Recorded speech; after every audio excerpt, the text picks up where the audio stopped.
Hello, everyone, and welcome to the last portion of the slideshow for chapter 11 that talks about the self and identity. In this last section, we are going to chat about identity. And identity is just how do you understand the various parts of you? How do you identify? Do you identify as according to your gender? Do you identify according to your sex, according to your race, according to the attributes that you have? Um, how do you identify socially, mentally, psychologically? All of those things are a part of your identity.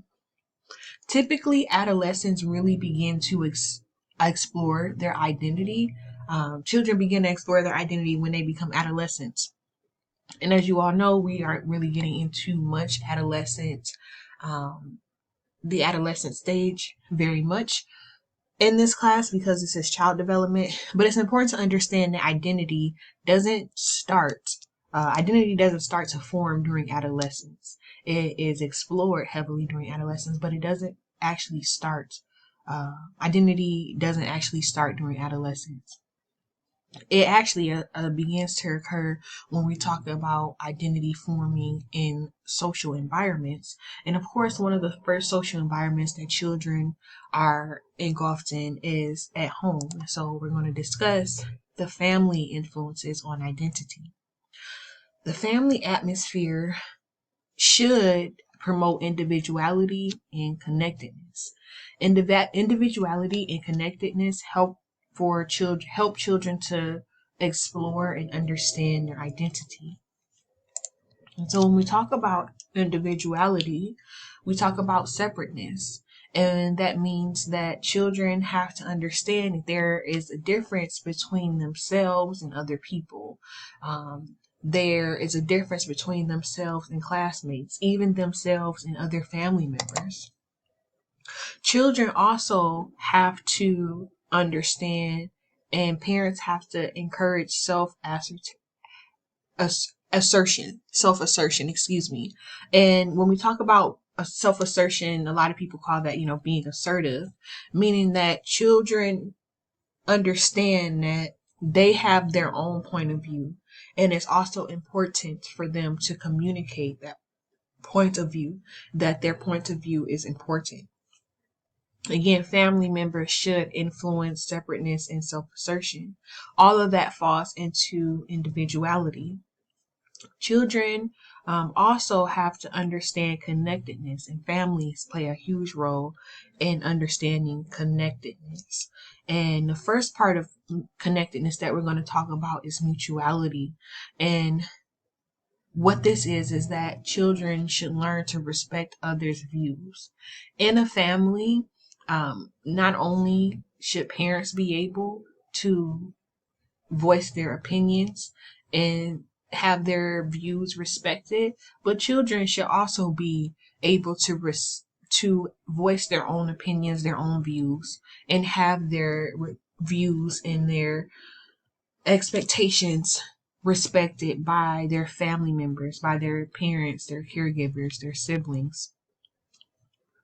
And something else that is a part of connectedness is permeability, which is the openness to others' views. Meaning that as children have to understand, like we talked about with theory of mind and we talked about with perspective taking, you have to be able to understand people's point of view.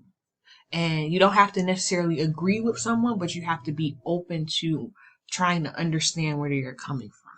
And that helps to build connectedness inside of the family. A huge part of identity is cultural identity, your cultural, your race, ethnic background, identity. And so ethnic identity is very important. And children that are minorities, for example, in the United States, I'm just talking about in the United States, when we talk about minorities versus the mainstream group, usually ethnic identity is stronger among members of minority groups compared to members of the mainstream group. That is a lot of times because in minorities, minority families, minority cultures, there is this understanding of the collective, of doing, not only putting on for you, putting on for your family. And that is not all the time very a value or a virtue that is discussed in the mainstream group here in America.